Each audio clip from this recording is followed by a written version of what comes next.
Hey now, welcome to another episode of Make Defense Great Again. My name's Chris. Wrong thing.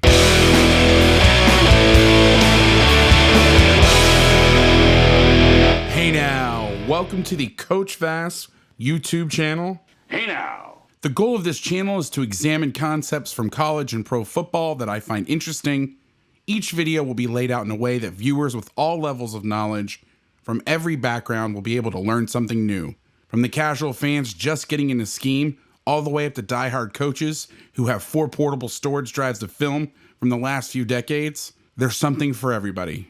When I started getting involved in this scene 2 years ago, my single driving mission was to raise the level of discourse relative to the game that I love and have dedicated the last 16 years to. Before we get started, it wouldn't be a YouTube video without me telling you to smash that subscribe button, hit the bell to turn notifications on, and follow me on Twitter at Coach Vass. And if you don't know who I am, check out my podcast, Make Defense Great Again. You can follow the show there at MDGA Podcast, and my soon-to-be-released offensive podcast at Run Vass Option. Today I want to talk to you about one of my favorite defensive concepts in all of football, the 5-0 bear front in obvious passing situations, with 5 men rushing and cover 1 behind it. We will do that by examining the New England Patriots version of this call, Odd Max 0. A 5-0 front or 5 down front is often referred to as a bear front. It's not the original version of the bear front, but in today's NFL and college game, it passes as the bear front. The concept is to occupy all 5 offensive linemen. When this happens, it forces the offense to change their pass protection. I'll show you the most common pass protection in football, which is half slide, or also known as 200 or 300 jet in West Coast terminology. 200, 300 jet or half slide is telling the offensive line to slide to a direction and zone up to that side, and away from the slide, protect man-to-man.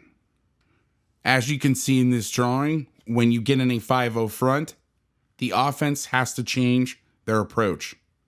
By lining up here, the offense cannot slide, and you force them to get into a man or gap situation. The only way that the offense can slide is with a full slide, meaning the offensive line will slide in one direction with the back blocking the edge. The problem if you do that is now the back is on a defensive end, which, as I like to say, is not a winning business model. The other alternative is the full slide with 7 blockers instead of 6, with the tight end in the back off the edge to the same side, which helps your protection, but it's not really great because you can only have 3 guys out in the route, and this is an obvious passing situation. As I mentioned, the natural answer is to go into a man protection. The names vary from team to team, but a lot of teams call it 5-0 protection, and that's also what I call it. Here's an insert from the San Francisco 49ers playbook. When they get the 5-0 look, it's pretty simple. The offensive line has to block the 5 men up front on the line of scrimmage. Usually the running back is then coast to coast, meaning he's looking for any threat off of the ball from his side to the other side. Although the drawing for the Niners says that the offensive line is going to block gap, a lot of the times, as you'll see in the video clips, it's straight man-to-man. Some of the offensive lines will try to pass off the twists, but this can be a risky proposition. They may be able to pick up 2-man twists to the same side, but picking up 3-man twists becomes really difficult, which is why most of the defensive teams that run these games use the 3-man twists. So getting into the fronts, teams get into these fronts in a myriad of ways, so much so that most NFL teams teach the stunts they run as X's on a chalkboard. What does that mean? It means that everyone up front learns every one of the 5 positions shown here, so that they can run the stunts from whichever spot they line up in. This gives coordinators a lot of freedom and a lot of creativity to move guys around to get the best matchups for your personnel against their personnel. Many teams run these concepts at different levels of football, including some of my favorite teams to study: Alabama, Georgia, the Ravens, and the Titans with Dean Pease. However, the 5-0 concepts that really caught my eye came from the New England Patriots a few years ago during their playoff run, so I'm going to show you how this is done using their footage and their players as examples of how you can move guys around to get the most out of this package. Before we get into the nuts and bolts of the fronts and stunts, though, I want to go over the basic alignments and the responsibility and coverage. Often on my podcast, I talk about that the coverage dictates the front, not the other way around. And because the coverage is going to remain pretty consistent throughout this presentation, we'll just go ahead and get it out of the way. The coverage you're going to see in these clips are cover 1 with no rat in the hole. The Patriots are going to be rushing 5. So they'll have 5 DBs on the 5 eligible receivers and a middle of field safety. They also use the 1 double jersey number concept with these pressures when they played the Rams. So on a few of the snaps, you'll see the deep middle safety bracketing Robert Woods, number 17, when we get to the film. Do keep in mind that the Patriots will run other coverages in this package, but we are only focusing on the odd Mac O call. And you may be asking what the O call is. That is what the Patriots call their 5-man pressure, cover 1, no rat in the hole coverage. The Mac part of it is letting the defense know that the Mac is rushing, and so that one of the deep safeties has to come down and cover the running back. Here's a shot of the coverage versus 2x2. The corners have number 1. The nickel has 2 to the strength. The money has 2 weak. The strong safety will come down and take the running back, and the free safety will play the middle of the field. Now, the coverage for the Patriots is also just X's on a chalkboard. For this package in their playoff run, they played this concept out of their little dime personnel. So the nickel and the money are the 5th and the 6th DB in this package, but really it's just a symbol. They play Gilmore in the slot, they play him outside, they bring McCourty inside. Again, just look at this like X's on a chalkboard in coverage. It's just a drawing to give you a point of reference. Here's a shot of 3x1. Now the money comes over and plays the 3rd receiver, which is pretty standard. Okay, so let's talk fronts. All these fronts are drawn with only 5 down linemen. As you saw in the coverage explanation, a safety drops down to take the running back in the call. However, because the safety's alignment is erratic, sometimes they line up deep and they come down late. Sometimes they line up down on the line of scrimmage, sometimes off the ball. I chose to leave them out of the drawings to make it less confusing. As I mentioned, the Pats personnel for this package is little dime personnel.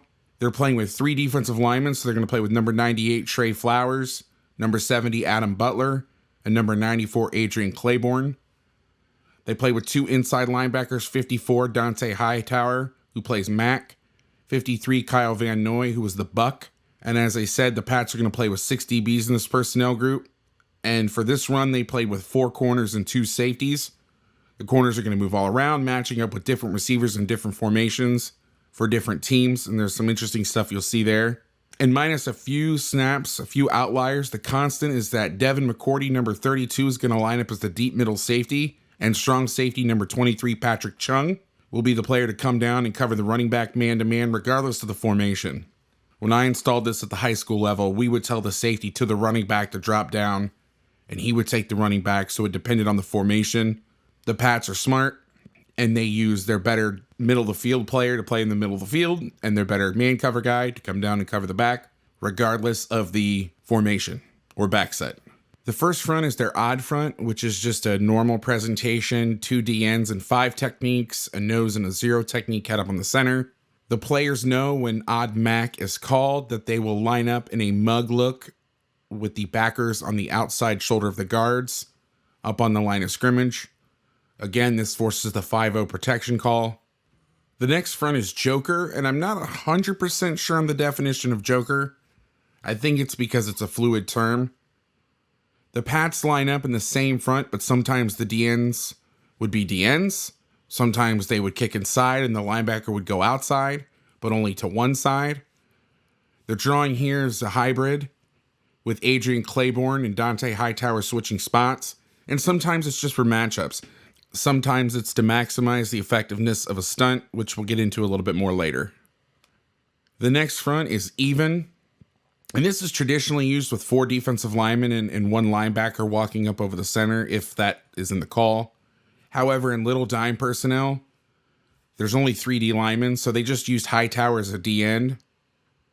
Again, though, at this point, the name, it's all semantics. Everyone is trained to play every spot.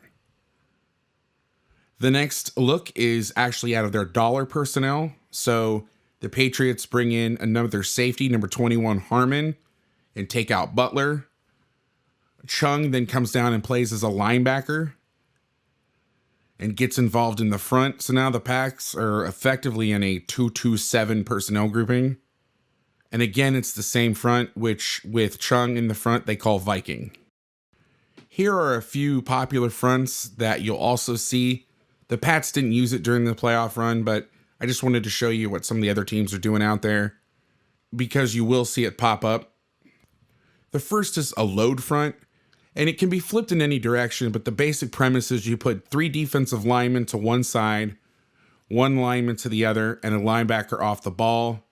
Because we are talking in 5-0 situations, and we are using the Pats personnel, they're going to put 3 down linemen to one side and the linebackers to the other if they were to do this. The next 4 fronts that I'll show you are done out of traditional nickel personnel. When you play nickel personnel, you're only playing 5 DBs, so the money is now actually a linebacker. So using the Pats personnel, you would consider Hightower as the Mac, Van Noy as the money. The first front is Diamond Mac, which is basically just sliding 4 linemen to one side, walking up the mic off the edge to the other, and having the money take the running back like Chun does in the coverage that I showed you before. The next front is Diamond Money. It's the same concept, just slid the other way with the money off the edge and the Mac in the middle of the defense covering the running back. The next front is Ruby, which is the even concept we just talked about. You can see a 4D lineman. Now you've got your Mac over the center. And then Ruby slide, which is kind of like Diamond in the sense that you're going to slide the lineman to one direction, but the Mac will actually become a 3 technique. As you can see, the possibilities are endless. All right, let's get into it. Let's get into the meat. Let's talk about the pressure paths, the twists, the games, whatever you want to call them. There are 4 main buckets of stunts. There are 2-man inside twists. There are 2-man outside twists. God, it's a hard word to say. There are 3-man games and a combo of 2 to one side and 3 to the other, or 2 2-man games. And they can be the same on both sides, or you could have 1 to one side, 1 to the other. As I mentioned earlier today, the 2-man games are easier to pick up by themselves, which is why you don't see a lot of the Pats just running 1 2-man game to one side. If they are running 2-man games, you'll see them going on to both sides, but really most of the time, they're doing a 3-man game to one side and a 2-man game to the other. Again, the offensive line, they have to do what is called triple passing a stunt, which is not easy, even at the highest level. Again, each defender learns all of the spots and all of the stunts, so you can get in whatever front you want. You can run those stunts, and everybody should know what to do. You can coordinate these stunts in 2 main ways. One is you tell the players exactly which stunt you want attached to the odd Mac go call. This is what happens at the lower levels in high school and hell, even college. Bama runs it this way. The second way is that the defensive coordinator makes the basic call. He just says odd Mac O, and the players on the field make the stunt call. This is how it's done in the NFL and specifically with the Patriots. In the clips we will examine later, the defensive play caller at the time was Brian Flores. He'll just say odd Mac O. The players know that there's an automatic stunt accompanying the call. It's important to note the Patriots will not just run odd Mac O by itself. If they wanted to just rush 5, they would probably just get in a front where you get 5 down in a better rush posture and just get off the ball. How it usually works is the defense will know the first time odd Mac O is called, there will be an accompanying stunt that's been predetermined. So they'll run that the first time, and then presumably they'll come to the sideline after the series. They'll evaluate how the offense blocked it, and then any deficiencies or weaknesses they saw, and then they'll make the next decision. Hey, next time we call odd Mac O, this is the stunt I want you to run. A lot of these are designed for Dante Hightower, and he is the Mac, so I'm just going to assume that he's the one calling it on the field. And it's pretty simple. He'll get the call odd Mac O from the sideline. They'll come to the line. He'll say truck left, for example, which is a stunt we'll see, and they will execute the stunt to that side. Okay, let's get into the menu. So now we're going to start with 2-man inside games. The first 2 are called hot and cold. Admittedly, the Pats do not run these very much, and they don't run them at all with 5-man rushes in their playoff run. So I had to include a clip of another coverage just so you can see how cold plays out. Actually, they didn't even run hot, but I'm giving you the menu, so I want you to see the full thing. Okay, so here's cold. The zero technique lined up over the center is going to penetrate and go first. As a note, with all of these stunts, there is a penetrator, which is the first person to go, and there's a looper who's going to come around second. Even in the 3-man games, in that situation, you'll have 2 penetrators and 1 looper. So cold, 0 first, 3 second. Here's hot. Now the 3 is going to go first and the 0 is going to go second. The next group are 2-man outside stunts. So these are going to be executed between a 3 and a 5 technique. The first one is U, which means the 5 technique will go first with the 3 technique going second. Some people call that an X stunt, EX. And then there's the me stunt, which a lot of people call Tex. The 3 technique will contain through the B gap first. The 5 technique will take 1 to 3 steps up the field and then come around second. All right, let's get into the 3-man games, which are my personal favorite. The first is flush, which has the 0 technique penetrating first and the 3 technique penetrating out to contain, much like the me game. And then the end will wrap all the way around second. As you can see, this would be tough if the center stays on the 0 technique. Nobody's there to pick him up, which again, why this is so deadly. Okay, here's flush versus full slide. The 3 technique is going to feel the tackle come down on him, thus knowing it is full slide. He will stay in his gap. And now the 5 technique will stay off the edge and be one-on-one with the running back, which at the NFL level is a win most of the time. So the defense is more than happy that they're not going to execute the stunt. In fact, if they did, with everything sliding, it would all get gummed up anyway, and the stunt would get picked up. Here is the second of the 3-man games. This is called Ram. The 3 technique and 5 technique will penetrate first, and the 0 technique will loop around second to contain. Now, this is a stunt that you only want to run, and you'll see when we get into the film why the Pats use this and how they use this. But this is not a stunt you want to run if you have a true nose tackle as the 0, unless that person is a freak of nature like an Aaron Donald. This is why you use different fronts. You may see that the offense would have a really hard time picking this up, and you would want to run it to beat their protection or their personnel, but you need to have the right guy looping to be the contain guy. Okay, here is Ram versus full slide. Now this is a great position because you get 2 guys off the edge if you do it right. The 5 technique is going to see the tackle step down in the back at him, so he will stay outside. And the looper, as he comes around, will check the tackle. And if he is sliding down, and he'll feel it as he's at the line, he'll feel that slide. He works around right off the ass of the tackle. Now you get 2 off the edge versus the back if you're quick enough. And that will be a sack. Last but not least, my personal favorite. I remember watching the Pats play the Rams, and I'd seen this before. We'd played around with it actually in different fronts, in different presentations. But I remember watching the Super Bowl in my apartment. I watched them run this twist and sack Jared Goff. I stood up. I went over to my board and wrote down odd magic 0, which is what Bama calls it. And we actually ran this. I won't bore you with showing my high school film. We had some success with it. Loved this call. It was one of my favorites. So I'm excited to show you that one. This one is a little different in terms of the direction. A lot of the times when you saw ram left or hot right, whatever, the stunt was to that direction. This is the only stunt where the direction tells the looper where to go. So you're not really running truck to the right side. It just means that the looper, the second guy through, is going to be going to the right. The 0 technique will penetrate away from the side that is called. The 3 technique to where the looper is going will penetrate the A gap away.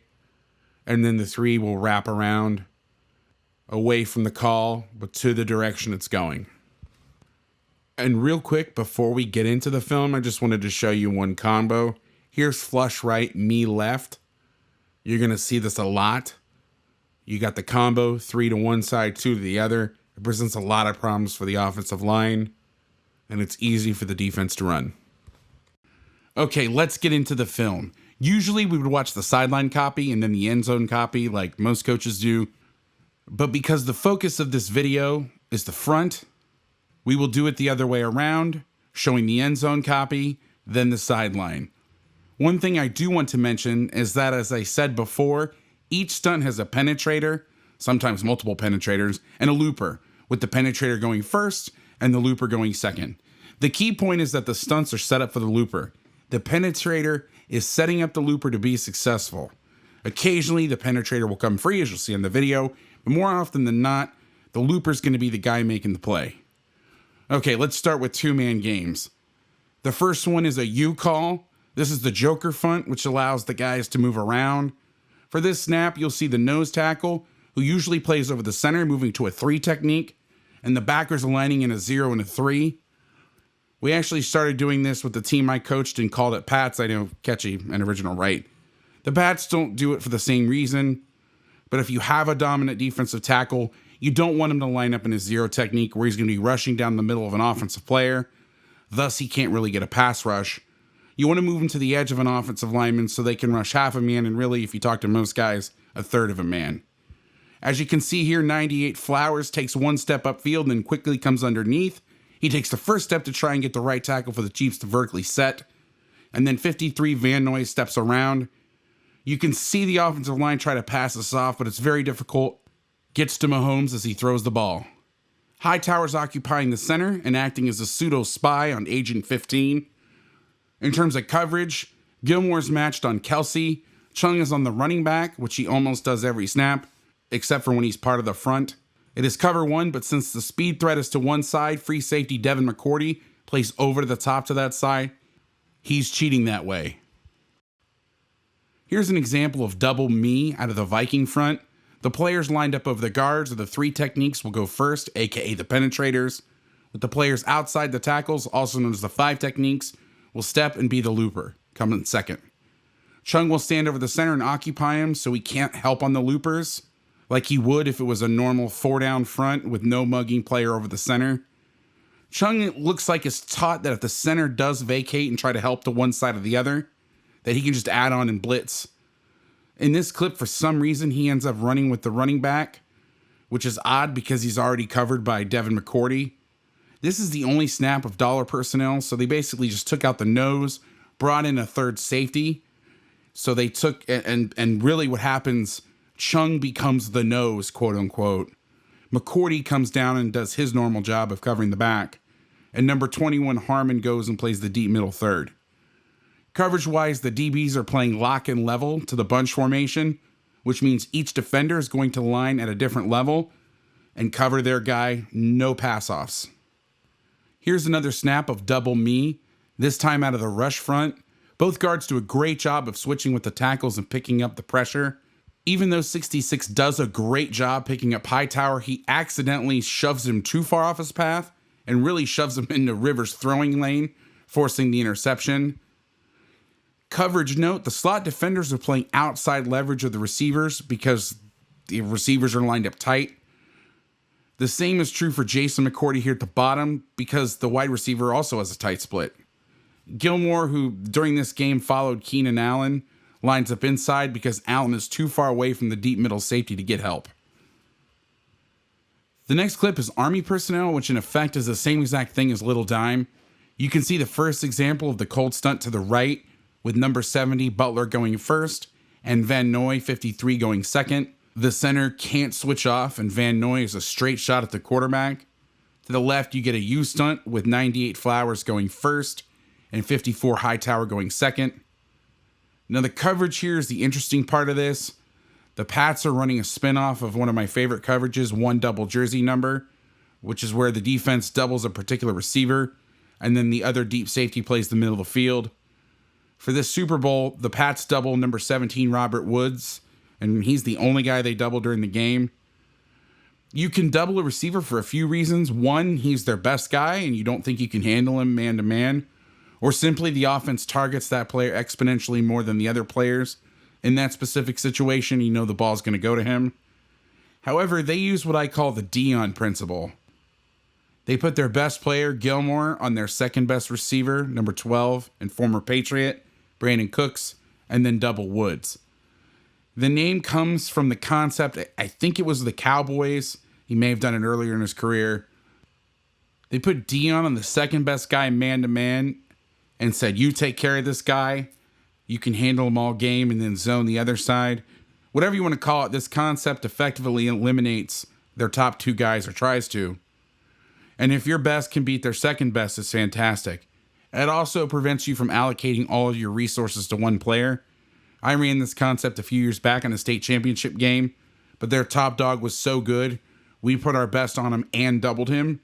The problem was the second best was better than my second best. So we had to play with and without the Dion principle throughout the game. And we had to basically create a moving target. The Dion principle has been used by the Pats for a while, but it was most famously used when they had Darrelle Revis. This isn't the focus of this video, but we will get into this concept more in the next one. What's interesting about this version is that the Pats are bringing 5. So they don't have that extra DB deep when they double. But the Pats were either concerned enough about Woods or felt comfortable enough winning all the other matchups. They didn't put anybody in the middle of the field. They just took the guy that usually played deep middle and bracketed him on Woods and then left everybody else on their own.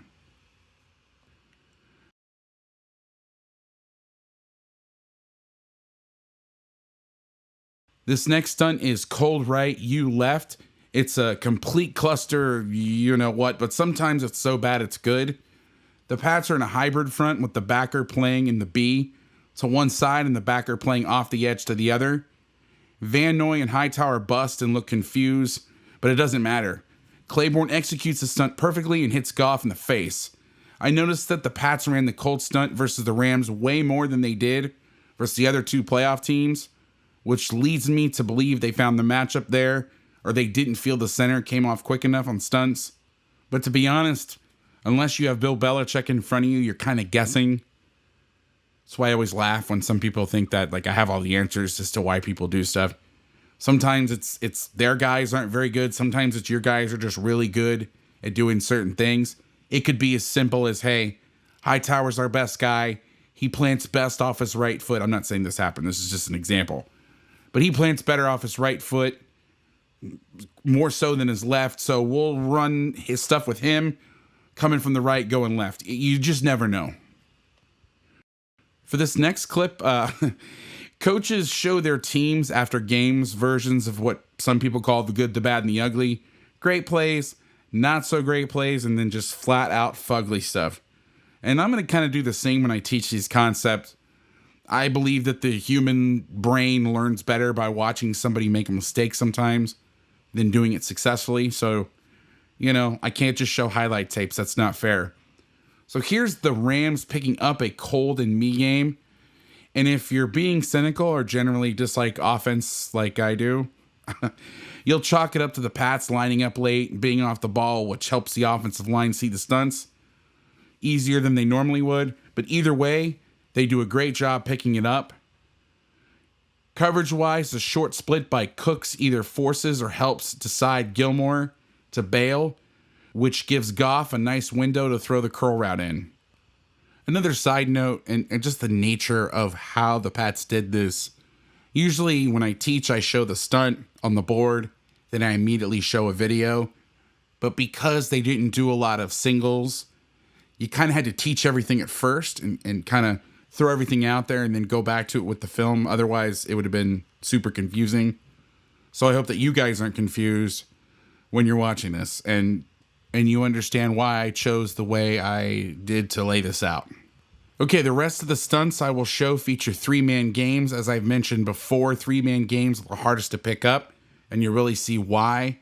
The next 3 clips are the flush stunt that has the 0 technique and the 3 technique penetrating, going to the outside, with the 3 technique ending up in contain, and the 5 technique becoming the looper.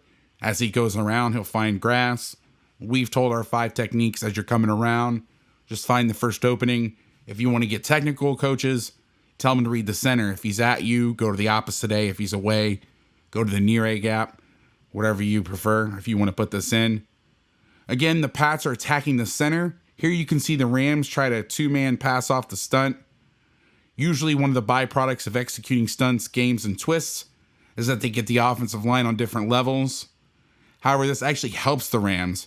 Otherwise, on this clip, if the Rams were all on the same level, the center and right guard would really run into each other. Van Noy's path going wide opens the hole, but the Rams do just enough to knock Flowers off his path, and Goff does a good job releasing the ball. In coverage, 31 Jonathan Jones does a good job breaking up the pass and playing off the pick or rub route, as our offensive friends would say. This is another example of lock and level with the DBs and lining on different levels and simply locking onto the guy they're lined up on. They're not passing off any routes in the bunches, keeping it simple, fighting through, and making plays in the ball. This snap is flush left, me right. You can see the dangers of not properly passing off the two-man games, with 77 Whitworth not being able to pick up the penetrator. Hightower, who gets the sack, with Trey Flowers, who comes free after the center was not able to wheel back and pick him up.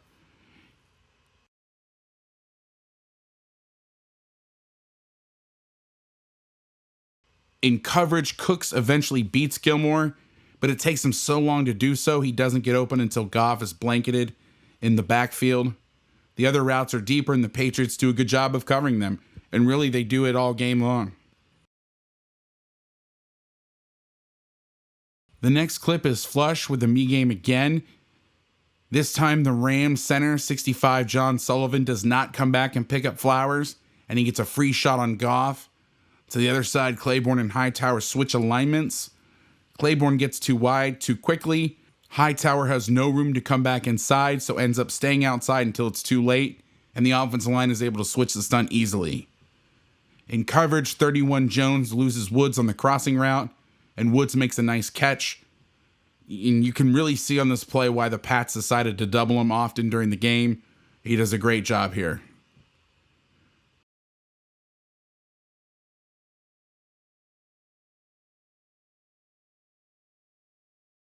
The next clip is a flush U game. Here the Chiefs full slide protect and should easily pick up the stunt. However, 72 Fisher, the left tackle, attacks Claiborne and stays on him for a split second. This allows Van Noy to get through as the penetrator. The Pats coverage is fantastic.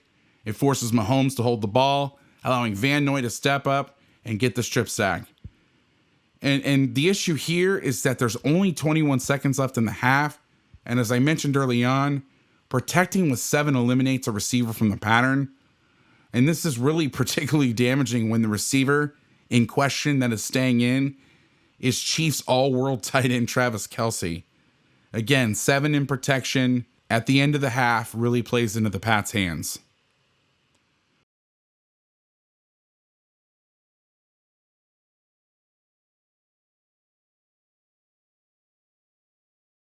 Here's a snap of flush U. On this snap, Claiborne and Van Noy switch. The Chiefs are in half slide protection to Kelce, who stays in and chips before releasing. The issue with half sliding this look is that the stunt away has a high probability of being successful, which is exactly what happens here. 98 Flowers gets in there and just enough to affect Mahomes' throw, which is an incompletion. Again, beating a dead horse. 7 in protection limits Mahomes' options, and no one is able to spring open, which is further exacerbated by the fact that Tyreek Hill's not on the field. 7-man protection has its place. I'm not saying it's a bad way to protect. But this call, these situations, we said early on, are all high passing downs. You need to get as many people out in the route as you can to try to spread the defense thin. By adding in blockers, you add in rushers.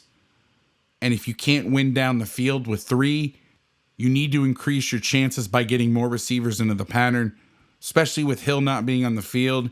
Your greatest weapon is Kelce. Sometimes people would argue even with Hill on the field.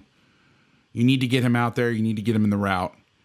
In man-free coverage, let's talk about that. A lot of teams will play outside leverage in the slot, as we mentioned, even if there is no rat in the hole.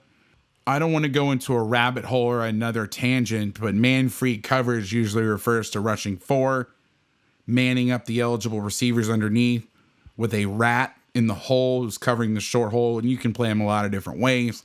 You can have him zone drop, look at the quarterback's eyes. You can use him as a spy.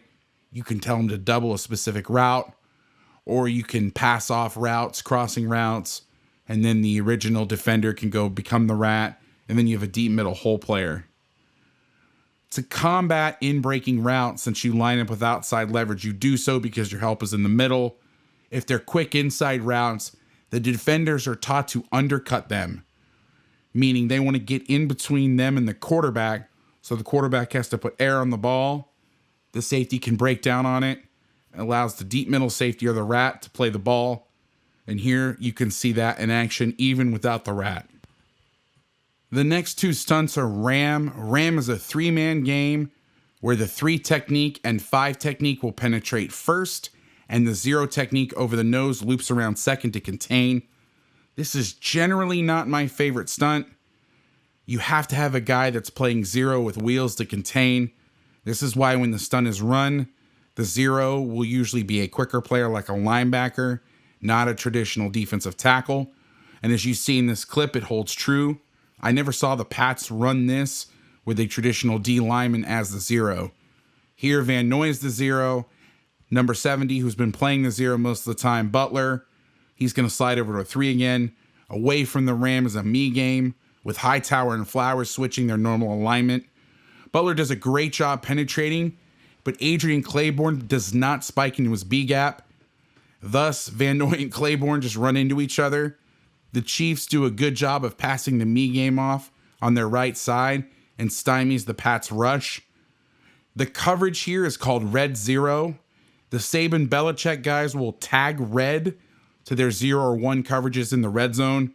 And what it does is it tells the deep middle player not to drop in the middle of the field, but instead you act as a rat on the goal line. There's no point in backing up deep when the field is constricted. You have the end zone behind you, which is going to change the routes that are run. Here you can see Devin McCourty, 32, in the middle of the field, flat-footing at free safety and acting as an inside double on Hill when he breaks in. However, they get into trouble because for some reason, J.C. Jackson lines up inside, which gives Kelsey a free release to the outside. I don't quite understand this, as help is inside, and making things worse is that Kelsey's aligned tight. And one of the top routes you're going to get in any offense at every level is the corner route, which he runs here. He beats Jackson and draws the interference in the end zone. Jonathan Jones tries to double Kelsey, which maybe explains why Jackson lined up inside, but Hill's stall release forces him to stay on him for longer, and he's too late to help on the corner route, and the Chiefs get the ball on the 1-yard line. Next play, Ram with a U game. The Patriots are in dollar personnel for this call. I think I said earlier there was only 1 snap of dollar. It looks like I lied. So Patrick Chung is now part of the front. Again, the Pats are running this stunt with a faster player as a contain rusher. What's different about this is Chung lines up opposite of where he ends up contain rushing. So for you old 4-3 over and under coaches, this is basically Pirate without the read run part. The Rams do a great job of picking it up and effectively execute a 3-man pass off. The Viking front iteration with Chung over the guard makes it hard, though, for the Rams right guard to ID who there is to pick up. He's so worried about who he has to take, he's unable to help the right tackle, and Hightower does a great job of exploding inside on the U game. Goff gets rid of the ball, but 55 gets his hands up and tips it while executing the Ram part, and it's a good play for the Pats.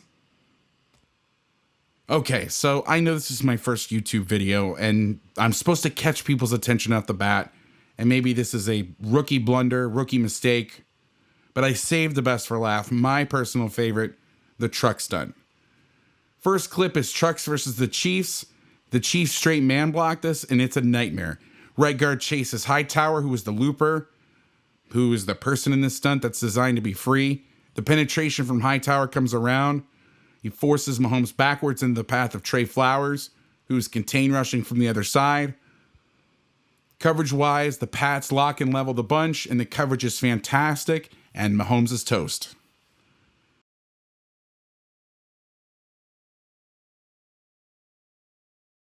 Next clip, Chiefs attempt to pass it off this snap with similar results. This time, Van Noy is set up to make the play. Chiefs right guard and rookie of the year that year, 77, Andrew Wiley, whiffs on Van Noy after trying to pass the stunt back. Once again, Van Noy is able to get another sack in the backfield, and Mahomes is brought down.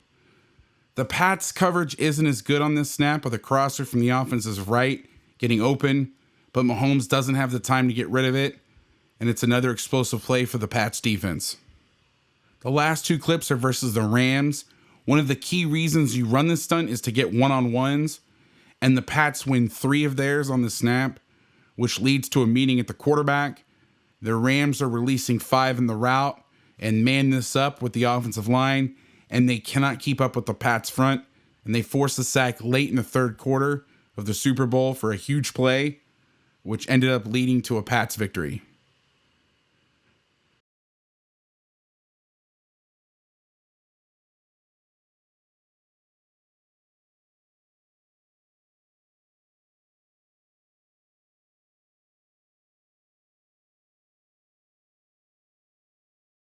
The last clip is just 7 plays later. 55 John Simon is in for Hightower. The Rams try to squeeze the interior 3 rushers and expand back out, like in the drawing I showed early from the Shanahan playbook. And they do a much better job than they did in the last snap. Chung is out of the game, so McCourty is coming down, covering Gurley, and 31 Harmon is at the free safety position. The Pats are running double 17, which is disguised really well. The result, an incomplete pass, another punt, and another play leading to a Pats Super Bowl victory. Thanks for watching my first YouTube video. Don't forget, subscribe and turn on the notifications. Follow me on Twitter at Coach Vass. And check out my podcasts, Make Defense Great Again and Run Vass Option, which you can also find on Twitter at MDGA Podcast and at Run Vass Option. We'll see you next time, and always remember, the quarterback can't see with tears in his eyes.